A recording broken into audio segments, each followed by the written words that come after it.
नमस्कार दोस्तों, हमारी आज की कहानी है हीन भावना। भाई की शादी में रिश्तेदार इकट्ठा हो रहे थे। मेरी छोटी बहन निम्मी और उसके पति के आने का समय हो रहा था। सब बेचैनी से इंतज़ार कर रहे थे। बस मैं थोड़ी परेशान थी। कारण था मेरी हीन भावना। मेरी शादी हुई थी करीब 5 साल पहले, मुझसे 10 साल बड़े शांतनु से। मम्मी की बीमारी में बड़ी बेटी होने का ये टैक्स चुकाया था मैंने। बीए करते ही जो पहला रिश्ता मिला, आनन फानन में शादी तय कर दी गई, या कहें निपटा दी गई। मेरा और शांतनु का कोई जोड़ नहीं था।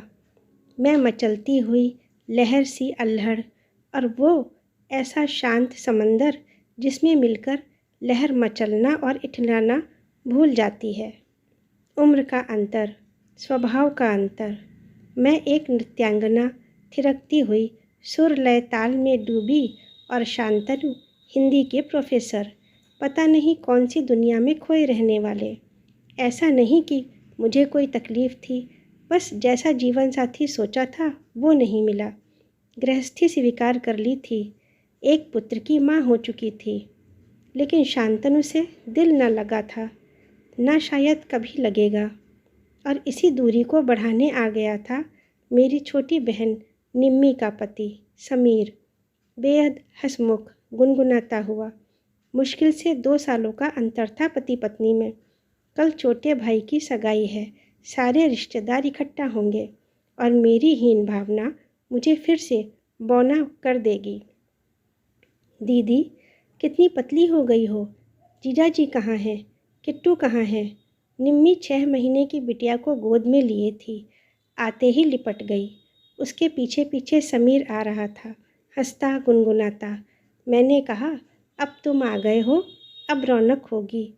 शाम को सब बैठे हंसी मजाक कर रहे थे। जहाँ समीर की हाजिर जवाबी और चुटकुले माहौल को उमंग से भर रहे थे, वहीं मेरे पति एक नपी तुली मुस्कुराहट फेंक कर किट्टू के साथ खेलने में व्यस्त थे। हद कर देते हैं ये भी। स्वाति दीदी, एक डांस हो जाए। मेरे भाई ने मुझे खींचा, शांतनु को भी बुलाने लगा। इन्होंने दूर से ही हाथ जोड़कर मना कर दिया। कुछ लोगों की फुसफुसाहट मेरा मन खिन्न कर गई। स्वाति के पति बहुत मन घुन्ने टाइप के लगते हैं। मैं पलटने वाली ही थी कि समीर ने हाथ पकड़कर रोक लिया। मैं हूँ ना आपका डांस पार्टनर। उस दिन मैं इतना खुलकर नाची। हालांकि निम्मी की किस्मत से थोड़ी ईर्ष्या भी हुई। सबके बहुत कहने पर शांतनु गाना गाने के लिए तैयार हुए। मेरी तो हालत ही खराब थी। आज तो नाक कट कर रहेगी। जो इंसान कभी गुनगुनाता नहीं, वो इतने लोगों के बीच क्या गाएगा। लेकिन मैं हतप्रभ रह गई जब इन्होंने गाना शुरू किया। वैसे तो तेरी ना में भी मैंने ढूंढ ली अपनी खुशी। अगर तू हाँ कहे तो बात होगी और ही। सब मंत्रमुग्ध होकर सुन रहे थे। गाना खत्म होते ही पूरा आंगन तालियों से गूंज उठा। मम्मी ने आकर इनकी नज़र उतारी तो शांतनु शर्माने लगे। आज मुझे ये कुछ अलग लग रहे थे। खाना खाते खाते बहुत रात हो गई थी। हम दोनों बहनें अपने बच्चों को सुलाकर छत पर आ गए। कितने सालों बाद मायके की छत पर। मैं बहुत खुश थी, लेकिन निम्मी कुछ सोच रही थी।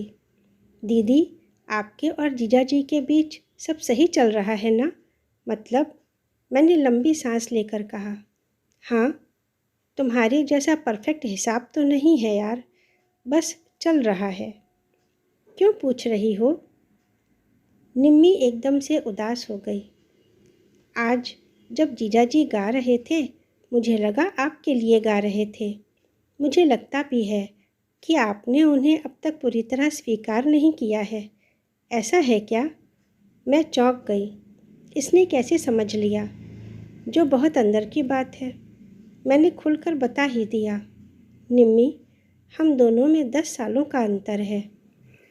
बहुत होता है। हमारे प्रोफेसर साहब कुछ ज़्यादा ही गंभीर हैं। क्या बोलूं?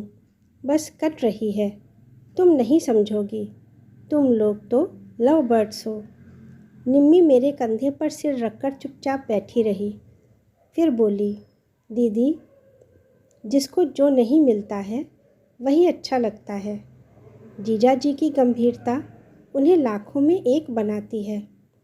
आपको ये जो समीर की चंचलता स्टाइल पसंद है ना, मुझसे पूछिए, कितनी भारी पड़ती है कभी कभी। मैं उसका मुंह ताक रही थी। ऐसा कैसे हो सकता है? उसने बात आगे बढ़ाई। अपने ही सजने संवरने से इनको फुर्सत नहीं मिलती। कभी मेरी ओर ध्यान नहीं देते। बच्ची रो रो कर परेशान हो जाती है, लेकिन क्या मजाल कि भीड़ भाड़ में उसको संभाल लें। बस मौज मस्ती, नाच गाना। शाम को नहीं देखा आपने? मैं कहाँ शामिल हो पाई। दीदी, मैंने हमेशा देखा है, जीजा जी आपको खुश देखना चाहते हैं। किट्टू को हमेशा संभालते हैं। आपके किसी काम में रोक टोक नहीं। इतनी स्टेज परफॉर्मेंस आप देती रहती हैं। ये सब जीजा जी के सहयोग के बिना संभव है क्या? हाँ, आ रही हूँ। उसकी बच्ची जाग कर रोने लगी थी।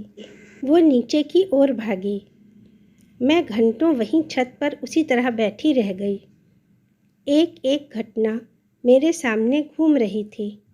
शांतनु का प्यार, देखभाल, समझदारी, कैसे इन सब से मैं अनछुई रह गई। आँखें और मन भीगता जा रहा था। सुबह होते ही मैं बदल चुकी थी। पूरा घर फूलों से सजाया जा रहा था। महक मेरे अंदर भर आई थी। शांतनु को चाय दी। इनके पास बैठी रही। कुछ ना कुछ बोलती रही। अपनी साड़ी देखने के लिए सूटकेस खोला तो चेहरे पर मुस्कुराहट फैल गई। कुछ सोचकर बाजार निकल गई। शाम को सब तैयार हो रहे थे। मैंने पीली साड़ी पहनी और शांतनु के लिए वैसा ही कुर्ता पायजामा निकालकर उनकी ओर बढ़ा दिया। शांतनु ने हैरत से मेरी ओर देखा। ये किसका है? मेरा वाला कुर्ता दो, मैंने शर्माते हुए कहा। आपका ही है, हम दोनों मैचिंग पहनेंगे। शांतनु एकटक मेरी ओर देखते हुए बोले, आज कुछ अलग लग रही हो, क्या बात है? मैंने बाहर झांक कर देखा, कोई था नहीं। इनके पास आकर कंधे पर सिर टिका दिया। आप कल कह रहे थे ना, अगर मैं हाँ कहूँ तो बात होगी और भी। बस वही बात है। शांतनु और मैं साथ भी थे, पास भी। बिजली की लड़ियाँ जगमगा रही थीं। सब कुछ रोशन था, घर भी, दिल भी। तो दोस्तों, कैसी लगी हमारी आज की कहानी? अगर पसंद आई है तो लाइक करना बिल्कुल ना भूलें और चैनल को सब्सक्राइब करें। धन्यवाद।